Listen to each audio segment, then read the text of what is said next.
to all of you that are on here today.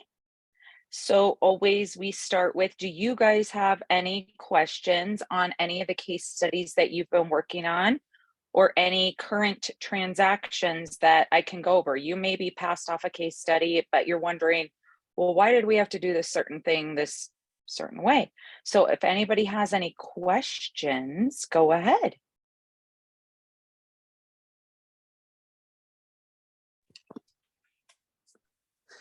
Yeah, I have a question.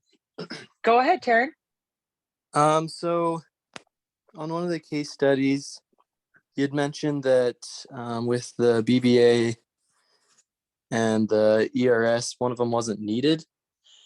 I was wondering if you could clarify on that. Yeah. Did you email that to me or did you text it to me? You emailed me your case study.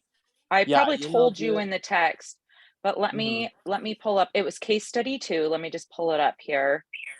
Okay, let me see if this is the one I was thinking of. Let's just look here. Yep, this one. I'm just scrolling through and then I'll share my screen when I find it. Okay, let's see here. Yep, okay, I found it. Okay, so let me share my screen really quickly. Okay, so you had sent this over. First of all, it wasn't numbered at the top. It would have been number 1. You don't need an addendum to the buyer broker unless you're amending something in your buyer broker agreement.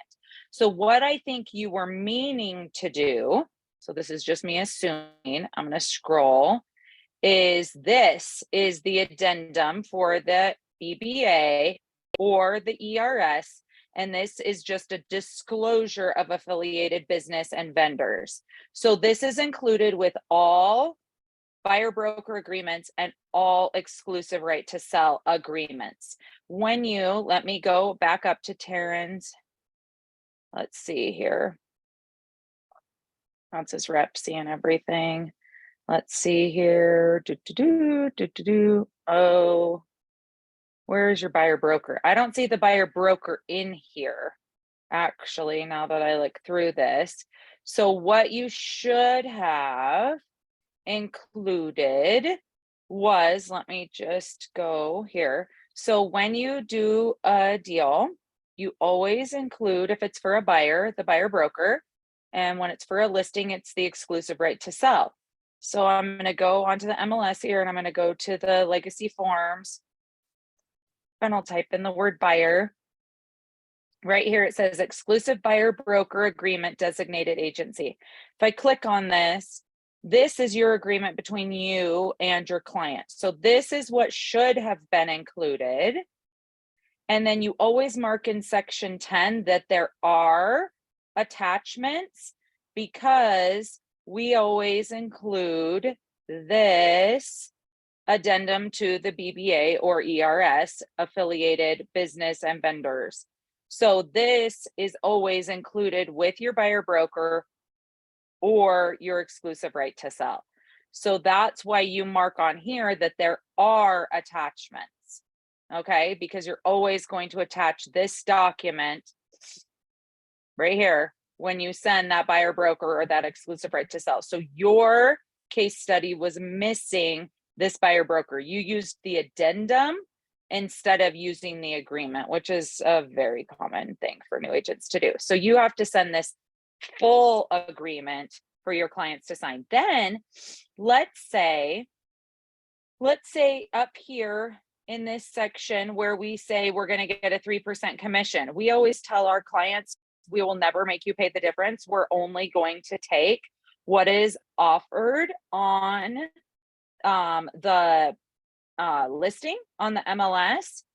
If your client's like, well, I want that in writing, then you could come and write an addendum to the BBA that in this blank spot right here, you would have typed in agent, the brokerage will accept whatever commission is offered on the MLS. And then you would put that in there and your client would sign it and you would sign it and Dean would sign it. So if you are ever changing any of these terms, let's say you wrote a buyer broker and your client said, well, I only want it to be for a month at a time. Okay. So then, I mean, that doesn't usually happen, but I'm just giving you examples here. So let's say your buyer broker expired on August 31st because the date you put on your buyer broker is the date it expires, not the date that it starts. It says that the effective date is defined in section 15 and ending at 5 p.m. on, and then this date. So then let's say the month has gone by and you go back to your client and say, well, I've been helping you a lot here and we haven't been able to find you the perfect property. How about we extend your buyer broker agreement? And they say, yes, I'd be glad to. Let's extend it till the end of the year. Then you would write an addendum to the buyer broker agreement and you would say, this buyer broker agreement is extended until December 31st, 2022. And then your client would sign it, and you would sign it, and Dean would sign it. So anytime you're amending something that was on this original agreement, that's when you use that addendum. Does that make sense? Yeah. Okay, perfect. So just fill out that buyer broker for that deal and then send me those other fixes and you will be done with that one.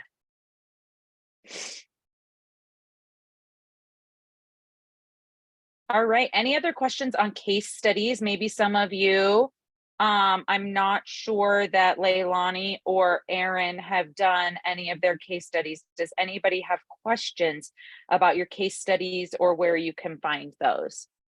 I do. Go ahead, Carlos. I'm wondering where I can find case study number 3. If it's Okay, online, I couldn't find it. Yes, let me show you. So if you come to kwwestfieldhome.com and you go to new agent, Ritz, what's the password they have to enter here? Or where's the link to the Pro Team website? Pro Team website, it's just on the calendar, but for that one, it's 123. Oh, 123. There we go. Okay. Oh, it told me Nope. it's not correct. Let me check that. Yeah, but we could access the one in the Pro Team first. Well, I'll look for the password. Thanks. Okay, no worries. Okay, so the Pro Team website is, like Ritz said, there's a link to it on the calendar, so you could always go there. So here's the Pro Team website. This is our team website. It always tells you what the upcoming classes are. Like this Thursday at 11, Becca's teaching you about listings and strategically pricing. Group coaching was yesterday. There's a lunch and learn today. Anyhow, so there's classes that are on here. Then if you scroll down, where is it at? Here it is, case studies. You download the case studies and then it will just go to your desktop. And if we open up Word, then this goes over the case studies, why you need to do them, how you do them. And then this goes over case study number 1 that you got to print it out, fill it out by hand. Case study number 2, print it out, fill it out by hand. And then number 3 is right here. So you will do this one online. Here's the MLS number. Here's what you're going to offer. Here's what your client's earnest money is. They're not offering any money in cash at closing because they're doing an FHA loan. They're going to ask the sellers to pay their closing costs. These are the FHA repair amounts that they're going to ask for in case anything were to come up. So you will go online and now you can always come to, if you scroll up, it says transaction playlist. If you click on that and you scroll down through here, this is where we went over case study number 4, case study number 5, and case study number 1 and number 2. And then I think last week we went over case study number 3. Is that one not on here yet, Ritz? Yeah, I'll double check on that one. Might be reported or something because it's not there. Okay. Yeah. Okay. But then the video, Carlos, for case study number 3 will be on this list so that you can come on here and just watch the video and do your case study at the same time, and it just walks you through everything that you need to do. Okay, thank you. Yeah, on You're the so website, welcome. same. It's KWW, the password. Oh, all lowercase. KWW. Okay, so let me just show you this. If you come on KW Westfield and you go to new agents, do KWW, and if you hit go, it has 30, 60, 90 on here that you can click through, and different resources on here. But then, like Rich said, where is it on the pro agent calendar? Is a link to the website. Where do they? Oh yeah. Mm. Which one are you looking for? Oh, right here. Oh, here it is. If you go to agent resources, go all the way to the bottom, additional resources, says pro team site. You can just click on that. There you go. I knew it was on here somewhere. Yeah, sorry, Jen. The case study 3 was tagged bullying again. Ugh. I hate this. So I have to redo. Okay. So I have to, well, you know what, Ritz? I wonder, could we just put all the videos for all the case studies on Pro U? I think And I'll then they could just, and then we could just find them there. And then the ones that they let you leave on YouTube, you could leave on YouTube too. yes, I'll guess I'll put it on a drive then. Okay. Okay. Thank you, Ritz. I tried going to the some- additional resources and it says, we're sorry, but you do not have access to this service. Oh, so that's an open one. It usually happens, but you could try pasting that on a different browser and see if it works. Okay.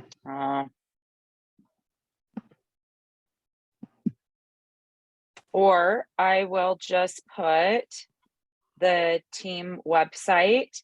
You guys can bookmark it. I'll just put it in the comments on, I'll put it in the chat.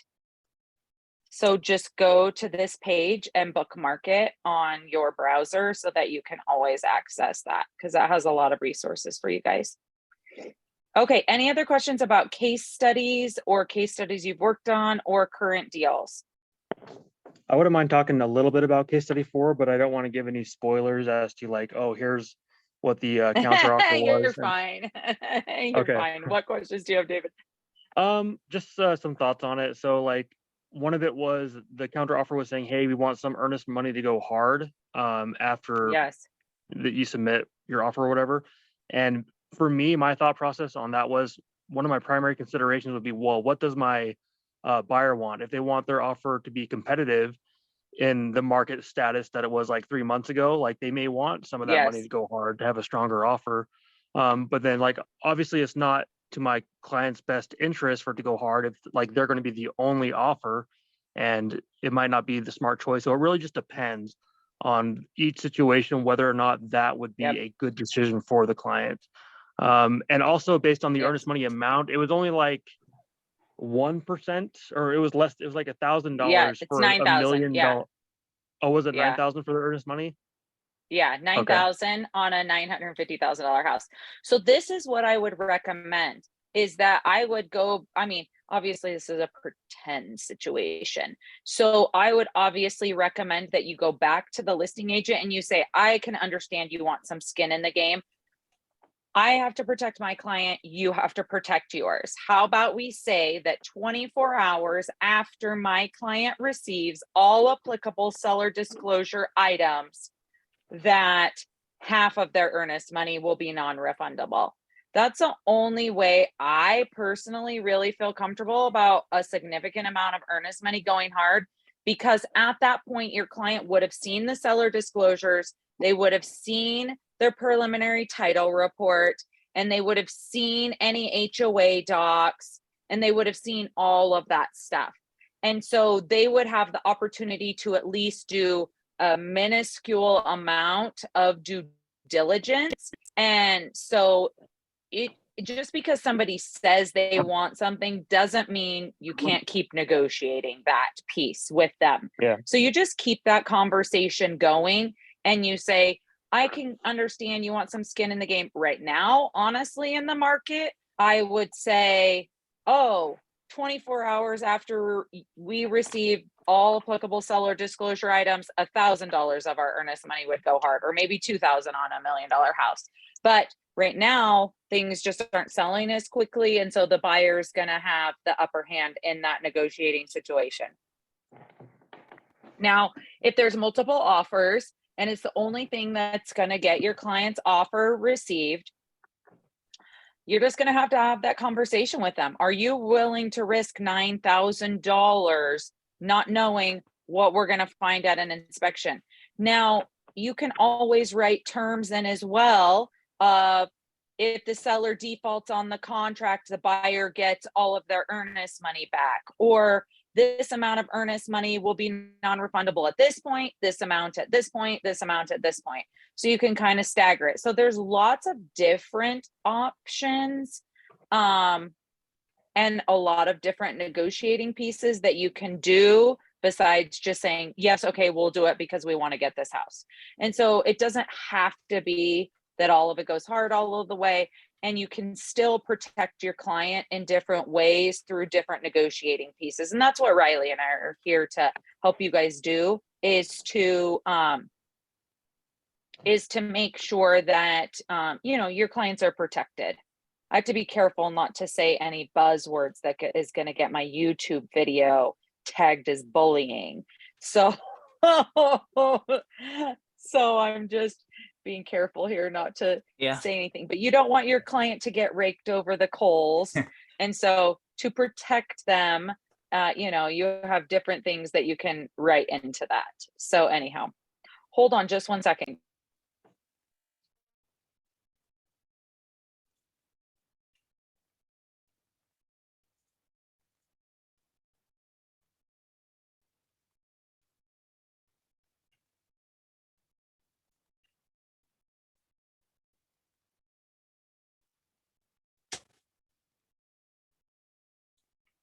Yeah. So by the way, for the case studies, I already updated the website, team website. So if you click this button right here, case study videos, it's gonna go to the drive already. So we're safe even if Jen is bullying.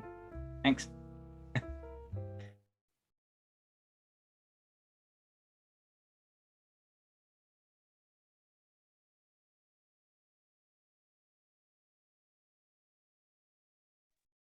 So because Jen apparently uses words that gets her YouTube videos kicked off.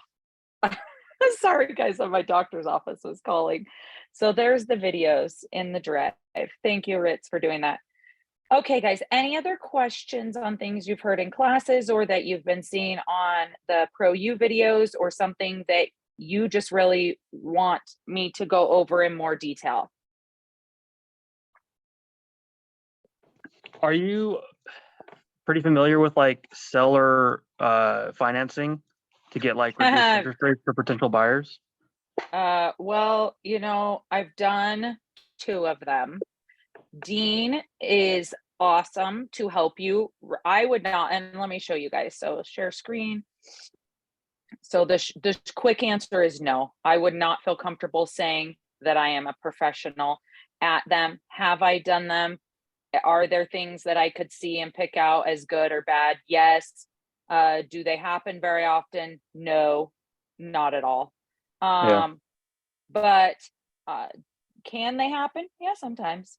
Okay, so seller financing addendum, it's on here on the MLS. If you go to forms, you write up a regular rep sheet and then you write this addendum, and it has all these terms in here.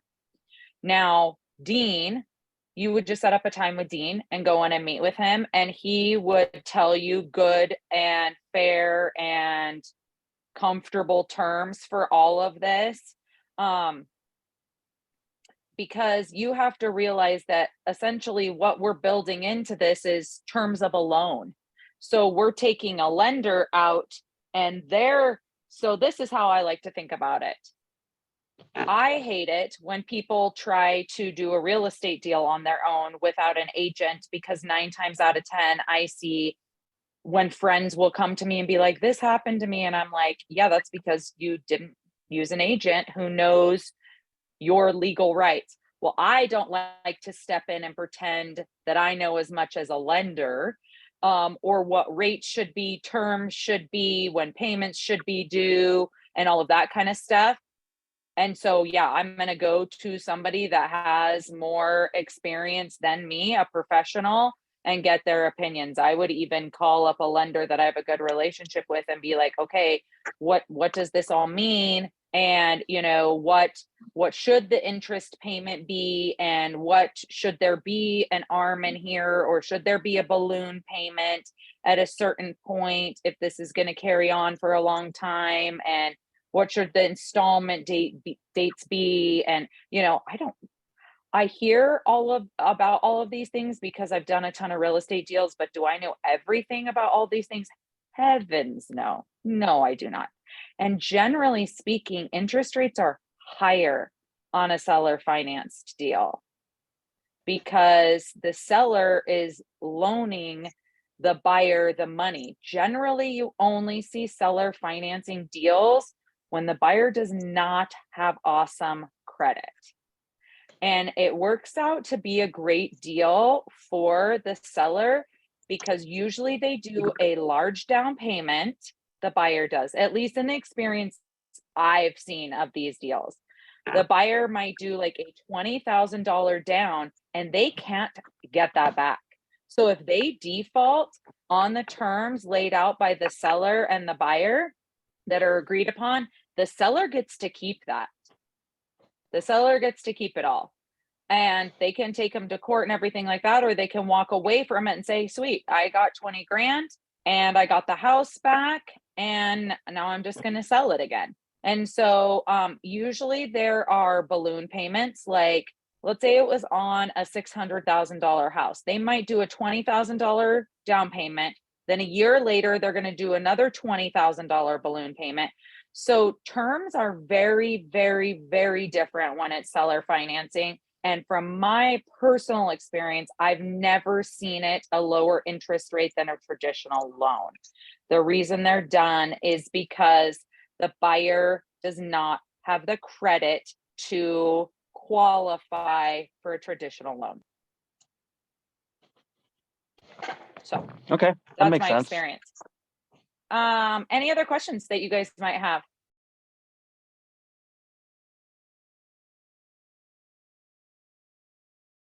Any other questions? Okay, well, what I wanted to do today is I'm going to pull up the basic docs because just from what I've been seeing with the team and everybody and doing their case studies, I wanted to go over some of these documents that are basically required on all buyer transactions and go over those. So I'm going to pull them up here. I'm just going to type in buyer. So we've got our exclusive buyer broker agreement, our buyer due diligence checklist. I'm going to pull up the wire fraud, and these are all listed on the case study form that Carlos asked me to pull up. If you scroll down, here's all the case studies outlined. Here are all the documents that are required: buyer broker agreement, the BBA disclosure form that's on the brokerage website, wire fraud, due diligence, for your protection that's on the brokerage site, then the rep C and the earnest money receipt. So what I'm going to do is pull up the ones that are on here, and then I'll pull up the ones that are on here, and we go to agent resources and we go to important documents. And here is the BBA ERS disclosure, and wire fraud's also on here, for your protection. And then if you do a mobile home deal, that's here, and then the earnest money form. So I'll have all these down here. We'll go over those, but we'll go over these ones that are on the MLS first. I can create a packet. So here's all of these documents. Now you might wonder, well, where are all the documents at? If you click on this box at the top, you can toggle between all the documents that you put into a nice little package here. Normally when you do a deal, you're going to enter the MLS number here and you're going to load it, and it's going to help you auto populate your deal. So that's a tip for you there, Carlos, with doing case study number 3. Otherwise, you just hand enter the information. So let's say the buyer is Jane Doe. So when you are filling out a buyer broker or a listing agreement, we'll go over the buyer docs today, and then we'll go over the listing docs next week. When you're filling out a buyer agreement here, it is actually an agreement between the brokerage and your client. So your client is actually entering into an agreement between KW Westfield, that's our brokerage name, and the client. The buyer retains the company, including, and then you are specified here as the agent. So you have to always remember, that's why things are always needing to be run by Dean, because technically speaking, if crap hits the fan, it is Dean on the line. It is the brokerage on the line. You are just representing the brokerage in this deal.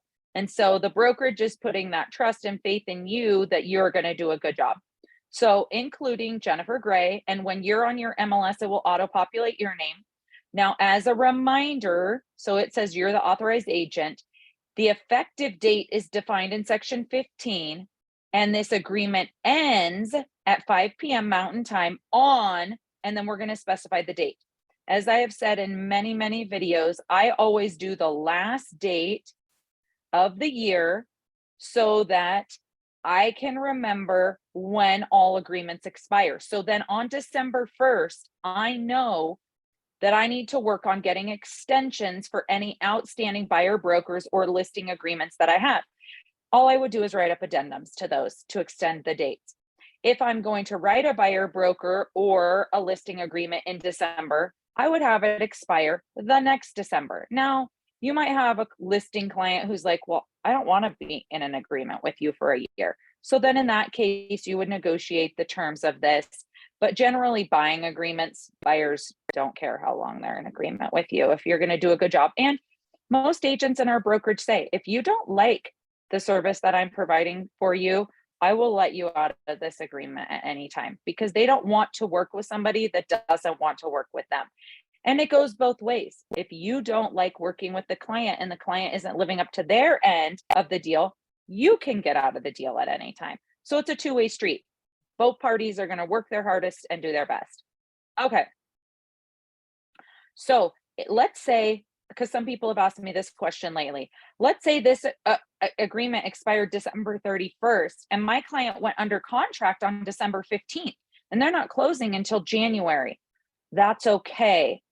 It says right here, the 31st of December, 2022, or the closing of acquisition of a property, whichever occurs first. So they acquire a property, they go under contract, okay? So if they go under contract before this expires, and we've got this protection period down here, then you are still covered under this agreement. Okay, so then this first part right here says, A, in what county? I like to say any county at any address, because they might think they want to buy in Utah County, and then the houses they start to see, they're like, maybe we will look in Salt Lake County or out in Harriman or something like that. So you say any, so that in case your client ends up changing their mind, you are still covered under this agreement. Sometimes investors will say, I want a buyer broker just for this property. You're only going to cover me if I end up buying this property. Some agents, what they've ended up doing is they will say any, and then they write an addendum to their buyer broker agreements that says, I will represent this client on any properties I present to them. So maybe you have them set up on a hot sheet or what have you. So then that appeases the investor so that we don't have to write a new buyer broker every single time they find a property that they want to offer on. We just write an addendum that says, I will represent this client on any properties I show, present, or help them secure. So that's a way that you can come to an agreement on that and then not have to write this agreement over 1,000 times. Okay, So you put any county, any address, okay?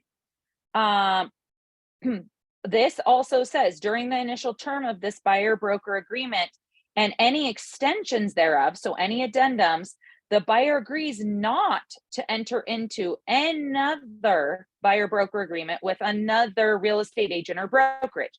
So they can't have 5 buyer broker agreements. They're saying they agree, they're just going to have a buyer broker with you. Okay, section 2. Now, if you guys have any questions on these, please feel free to pop in and interrupt me.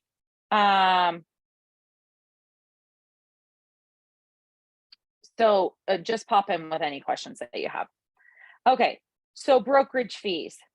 So the terms of this agreement, we agree to pay the company brokerage fee in the amount of, now some agents charge a transaction fee. You don't have a transaction fee that you have to pay while you're on the team. The team covers my fee and my team's fees, so you don't charge a transaction fee. That's 0. And then we say 3%, because we're always hopeful that we're going to get a full commission.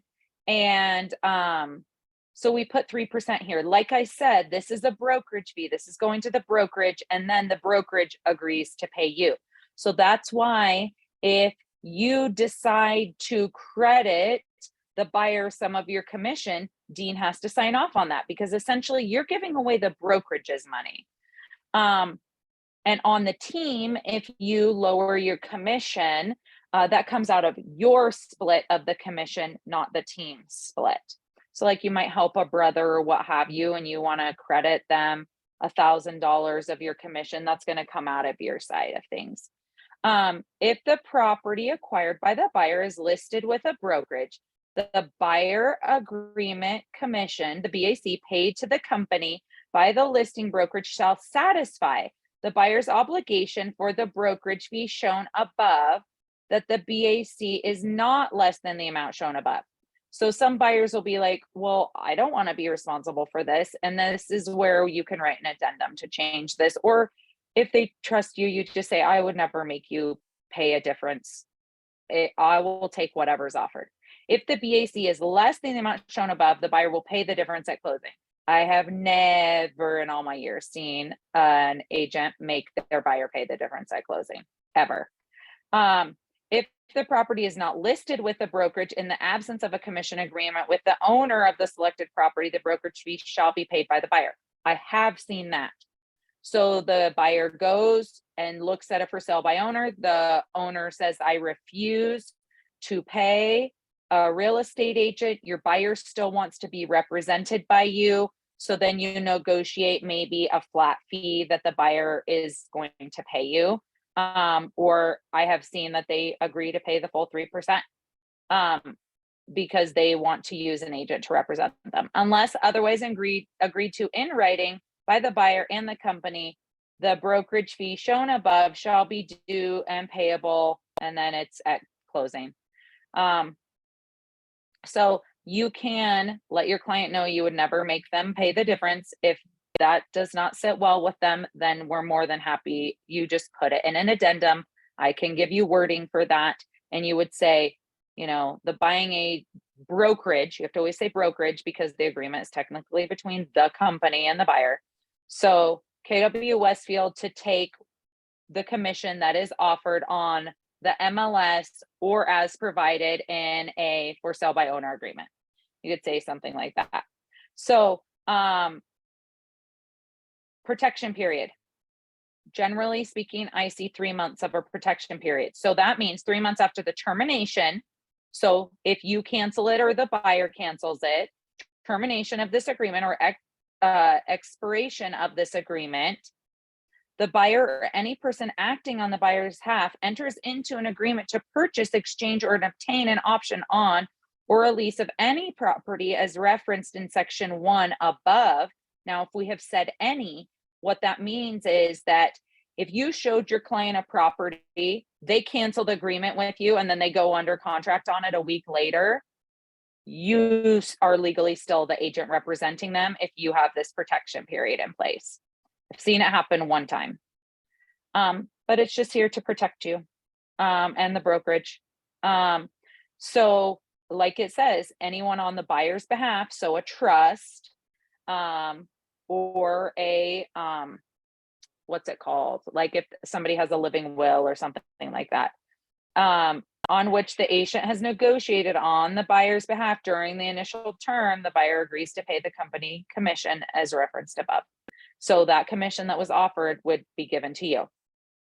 Okay, section 4, the buyer warrants that the buyer has not entered into any other buyer broker agreements, so that are still in force. So this section is telling you, to your client's best knowledge, they have not signed any other agreements with any other agents. I've seen this happen one time where a buyer had entered into a buyer broker, then signed one with an agent that I worked with, didn't tell the agent about the previous buyer broker. That's a mess. So these are the types of things that you want to sit down with your client and go over each one of these sections, not just say, okay, here's the buyer broker, please sign it. You want to say, this is a protection period. If I show you a home and our agreement expires and then you go under contract on it a week later, I would still be your agent to represent you. Have you signed any other buyer agreements with any other agents at any other brokerages? Have you signed anything? No, perfect. That's great. Okay, then here, this section goes over your agency relationship, the duties of the agent. So by signing this buyer broker agreement, the buyer designates the buyer's agent and the broker for the company as the agents for the buyer to help them locate a property, any above, for consideration and review. The buyer authorizes the buyer's agent and the brokerage to appoint another agent in the company to also represent the buyer in the event that the buyer's agent or brokerage will be unable to provide the service to the buyer. So let's say your license went inactive after you signed this agreement, but had not expired. This section says you could appoint another agent to represent you to do the fiduciary duties, and that they will be loyal, obedient, full disclosure of confidentiality, reasonable care, and all other duties required by law. So that you and anybody you will appoint will provide these fiduciary duties. Now, section 5.2 goes over the duties of a limited agent. Dean does not allow limited agency in the sense that you would represent the buyer or seller, but our brokerage can represent buyer or seller. Buyer understands that the buyer agent and the broker may now or in the future be agents for a seller who may have a property that the buyer wishes to acquire. Then the buyer's agent and the broker may be acting as limited agents. You as an agent would never be a limited agent, but Dean as the broker could be, where he represents, like, let's say your client went under contract on a property that I had listed or Riley had listed. When both agents are at the same brokerage, that's a limited agency. And so this lets them know some of these duties are going to be limited because the broker is going to know all the information and it's going to be disclosed to him. But trust me, Dean is the most fair and impartial person and would do the best job possible to represent everybody in the highest and most fair way. So that goes over that. Section 6 goes over professional advice, letting your client know that you are not an accountant, you are not a lawyer, you are not a plumber, you are not an electrician. And if they have any questions about things pertaining to the property of the purchase of this property that have to do with those things, then they need to go to one of those professionals. That we're here to give them legal real estate advice, but that we are not any of those other things. Dispute resolutions, the parties can, it says the parties agree that any dispute related to this agreement that could arise prior to the acquisition of this property shall first be submitted to mediation through a mediation provider. So if you and the buyer get into a disagreement, it's going to go to mediation and each party agrees to bear its own costs of mediation. If mediation fails, other remedies available under this agreement shall apply. Then this goes to attorney fees and governing laws, except as provided in section 7, in case of employment of an attorney in the matters that arise out of this buyer broker agreement. The prevailing party shall be entitled to receive from the other party all costs and attorney's fees. So let's say a buyer, okay, so let's say a buyer had previously signed a buyer broker with another agent, doesn't tell you, you help them find a property, you go through the transaction, and a week before closing, another agent pops up and says, JK, I had an agreement with this client, I get this commission. You go to mediation with the client to say, you're gonna owe me money because you said you had not signed another buyer broker, and it can't be solved at mediation. You hire an attorney and you win in court because they had signed saying they did not have another buyer broker, and the courts say that the buyer was in default of this agreement, then the buyer would be responsible for paying your attorney's fees. Okay, that's just a crazy example that probably will never happen, but I just want you to understand how this all applies. Okay, buyer authorizes that the company and the buyer's agent can disclose after closing to the MLS the terms. So that's why on the MLS, we can see what a property has been sold for, because the buyer, by signing this agreement, authorizes us to do so. The attachments, there is an attachment to this. The due diligence checklist and the wire fraud are incorporated in this agreement, so we don't have to click there are attachments because of those two. We click that there are attachments because of the brokerage document that we're going to go over in a minute. Equal housing opportunity, that will follow state and federal guidelines, that we can send stuff electronically to be signed, agreements, addendums, everything like that, that due on sale clauses can be triggered based on different agreements and loans and things like that. I've never seen it happen, knock on wood. The entire agreement, this agreement, including the due diligence checklist and the wire fraud and any additional addendum, are this entire agreement. The effective date of this agreement, that the buyer and the authorized buyer's agent, once it's signed and the authorized buyer's agent or broker has received a mutually signed copy, this is an effective agreement once those things have all happened. So once your clients have signed this and we upload it in command, so our brokerage has a copy, this is an effective agreement. That's the date that this agreement started. Hence why you don't want to be taking people out to look at houses without getting one of these signed. So let's look at the other parts that it says are part of this agreement. The buyer due diligence checklist. Now we're not going to go over it in as much detail as we just went over the buyer broker agreement, but again, it's provided by the company and the agent to the buyer. And what it is saying is in more detail that we advise you to do your due diligence. And here's the things we advise you to do. Find out about building and zoning compliance. Make sure that your property is built in the correct zone. Well, title's going to look into this.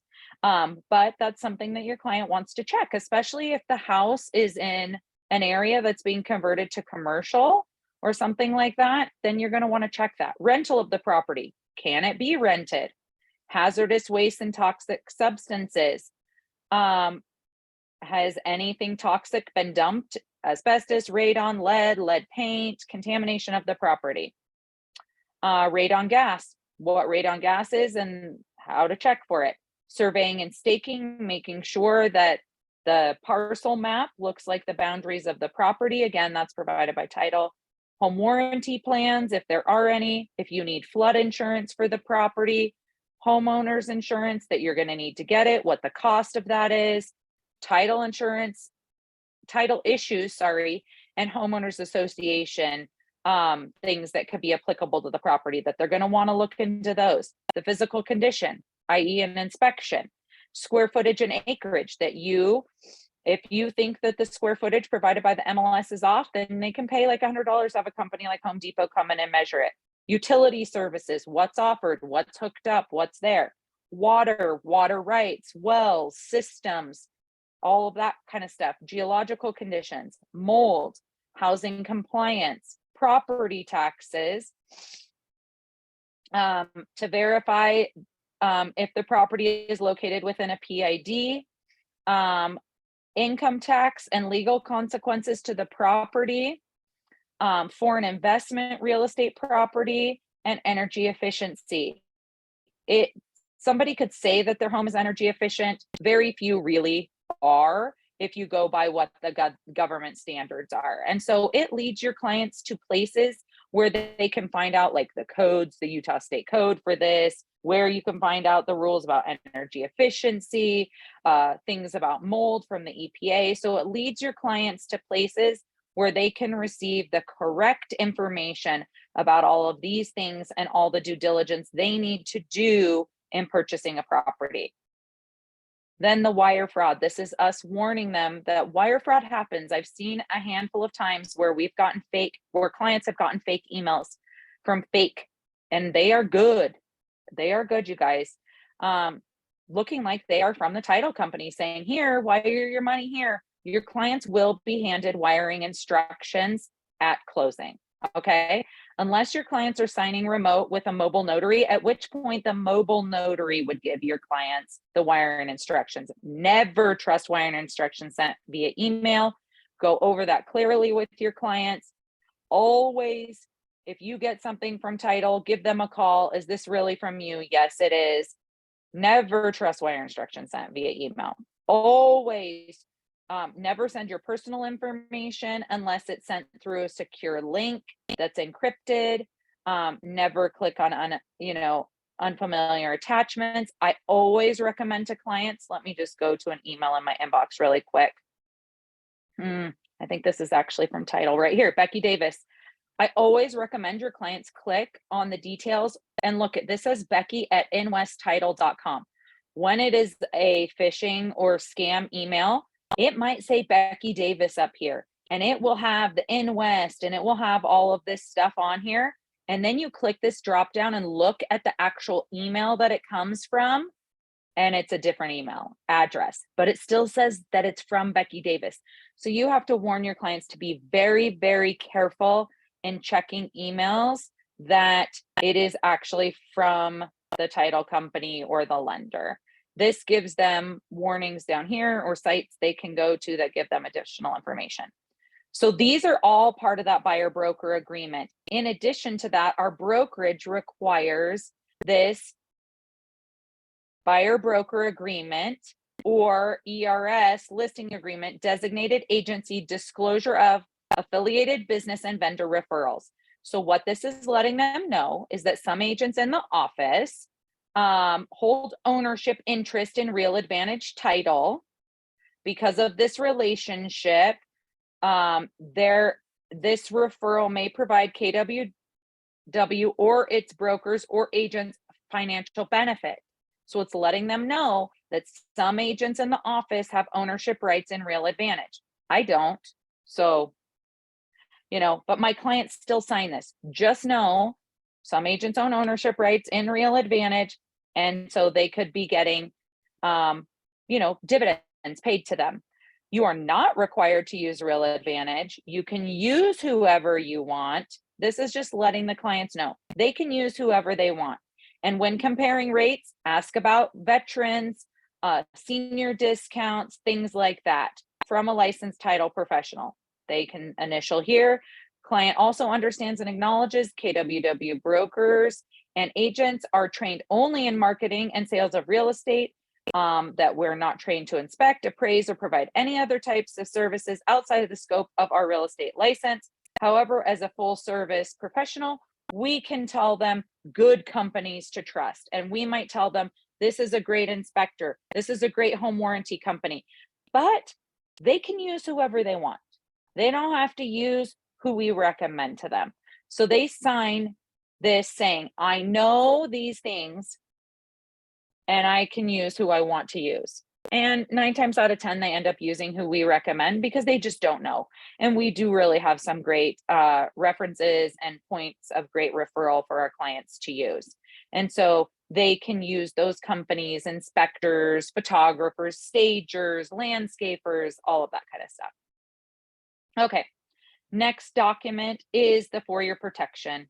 This is just warning them, get a home inspection. It's not automatic. You have the right to examine the property for potential defects.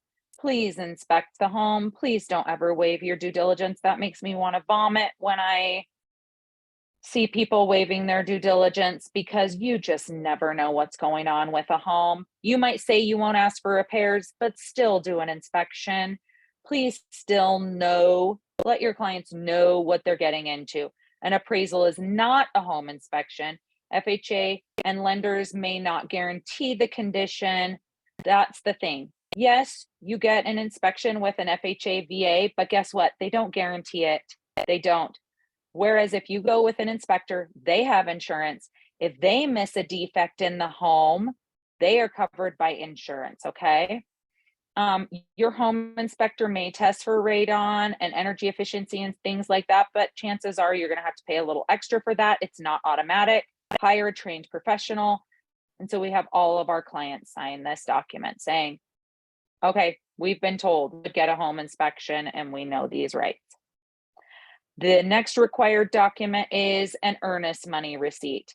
This is our brokerage one. You can always fill this out at the front desk, or if your clients pay the earnest money, they send this email to my team and we fill it out for you. It has the property's address, who the buyer is, who the seller is, who the agent is, how much the check is for, how much they're under contract for, that's the contract amount, and the check number. Then we send this with a copy of the check to title, lending, and the other agent to show that we received this within the 4 days, calendar days, not business days, not skipping holidays. We have 4 calendar days to receive this, to show all of those people that were in compliance of the contract and not in default. Okay, now that I have literally talked my voice out, any questions about these required forms for a buyer?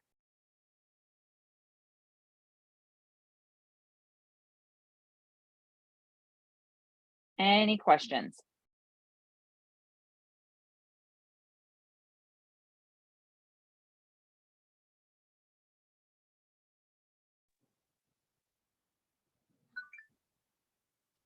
Okay. All right, guys, this will be available to you on the YouTube if the YouTube doesn't kick my video out. So this video will be available. You can always go back and watch it later. There's more videos where I go through every single document available to you on ProU. And you can always reach out anytime with questions. So I hope you guys all have a great day.